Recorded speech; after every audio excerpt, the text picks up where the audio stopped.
কিনা এর মাঝে আজরাইল চলেন। আর একজন সাহাবী বললেন, ইয়া রাসূলুল্লাহ, আমি যোহরের নামাজ আদায় করিয়া ভয়ে থাকি,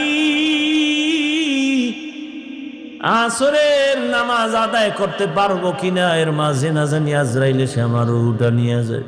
আর একজন সাহাবী বলেন, ইয়া রাসূলুল্লাহ, আমি আসরের নামাজ আদায় করিয়া অপেক্ষা আর ভয়, মাগরিবের নামাজ আদায় করতে পারি কিনা, এর মাঝে আজরাইল চলে আসবে, এই ভয়ে থাকি।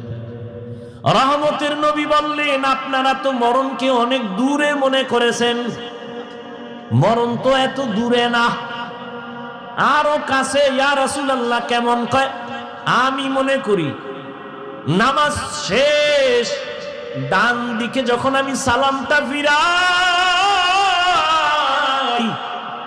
আমি